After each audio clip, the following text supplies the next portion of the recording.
Last Tuesday evening, US President Mr. Biden gave his annual report to Congress. He said that measures have been taken against inflation caused by various factors. The inflation rate has started to recover in the last 6 months. The unemployment rate has dropped to 3.4%, and it has fallen to the lowest level since 1969. 10 million people have opened their own business, and America, which was the leader of the world in terms of infrastructure at the time. He said that he had fallen to 12 places recently, and that he was close to returning to the throne in 2 years. He emphasized the fact that Americans pay special attention to health, medical care, and the education of the next generation. He insisted that he regretted the giants who sold drugs whose production cost was $10 to $15 for $400 to $500. In 2020, there were 55 companies with an annual net income exceeding $40 billion. They did not pay income tax on blue coins. I obliged them by law to put 15% of their income into the treasury. Last year, when the price of fuel rose, the big internet giants made a net profit of $200 billion, and they put it in their pockets instead of solving the country's problems, he said.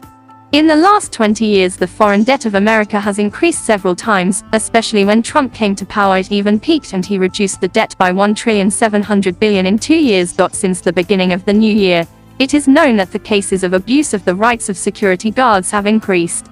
Biden invited relatives of the victims to listen to the report. It would be a lie to say that Biden's pathos-filled message was unanimously supported by those who attended the report, as we did. The representatives of the Republican Party were arguing. The new Speaker of the House of Representatives, Kevin McCarthy, sitting on the podium, told reporters earlier in the day that he would not tear up Biden's report.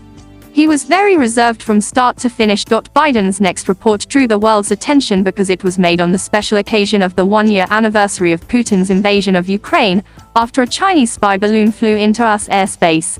Biden showed Ukraine's ambassador to the US, Ms. Oksana Makarova, and said that no matter how long the war lasts, he will not stop the aid. Putin reminded that during the Second World War, the Soviet Union won with the help of the Allied countries. In relation to China, he said that they would give their high technologies to improve the living conditions of the people, not to use them against them, and that they would like cooperation, not confrontation. Since 2020, the notion that democracy has weakened and dictatorship has become stronger has spread.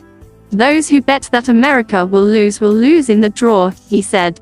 After Biden's report, the rival Republican Party nominated Sarah, a 40-year-old representative of the newly elected party's younger generation, the head of the state of Arkansas.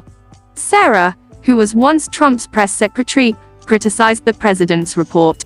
Pointing to Biden's old age, he said he is 80 years old this year, and he is no longer a man and a woman. He supports same-sex marriage.